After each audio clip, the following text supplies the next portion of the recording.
Coucou tout le monde! Donc, moi j'ai les paupières assez grasses, j'ai besoin d'une base, mais vous pouvez sauter cette étape si vous n'en avez pas besoin. Je commence toujours avec une base de Benefit, ensuite j'applique une ombre à paupières mat sur toute la paupière pour que les autres ombres à paupières s'estompent plus facilement. Donc ensuite, on va commencer avec une ombre à paupières blanc perlé nacré. C'est un peu une couleur crème. Je vais appliquer ceci sur le coin interne de l'œil, tout le coin interne jusque la paupière mobile interne, environ le 2/3 je dirais. Et on va apporter la couleur jusqu'au sourcil. Ensuite, je vais continuer avec cette couleur dorée. C'est un ton chaud.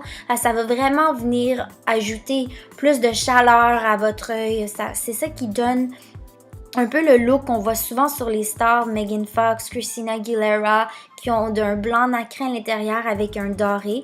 Donc, faites juste appliquer la couleur sur votre paupière mobile jusque dans le creux de l'œil. Ensuite, on va continuer avec un brun chocolat. Celui-ci est un peu nacré, mais on va l'appliquer dans le coin externe de l'œil ainsi que dans le creux pour ajouter un peu de définition, mais garder la paupière du bas propre sans aucune ombre à paupières. Ensuite, on va venir estomper le tout pour créer un nuage de couleur. Donc, on veut aucune ligne direct, rien, il faut que ça soit très doux. Maintenant, ce qui va vraiment donner tout l'effet glamorous au look, c'est un peu plus des glitter, une ombre à paupières glitter de Dior. Et avec un pinceau, je vais appliquer ceci dans tout le coin interne de l'œil, ainsi que le premier tiers de la paupière mobile.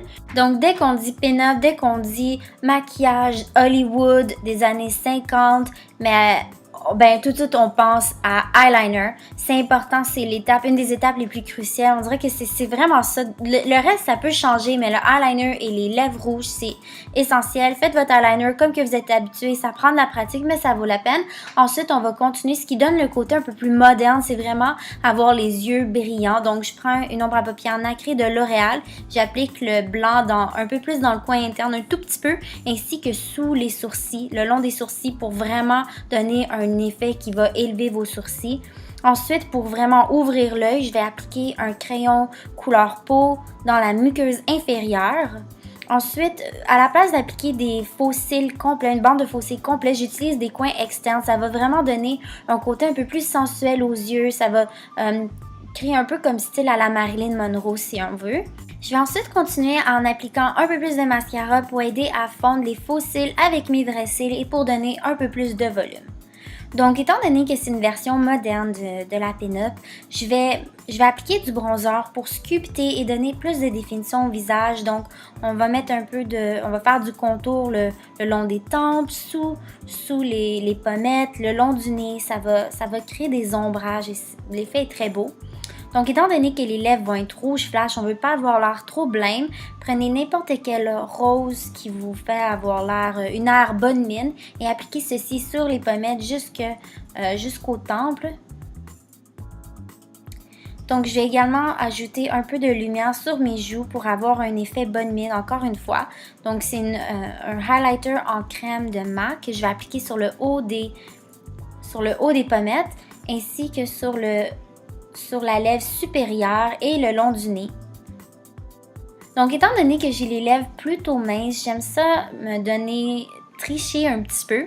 Donc, j'applique un peu de crayon blanc ça fait un peu une moustache de lait, là, mais bon, on va estomper le tout avec notre doigt et ça va créer un effet plus pulpeux aux lèvres. Donc, j'en applique également au centre de la lèvre inférieure. Et ensuite, je vais continuer avec un crayon rouge.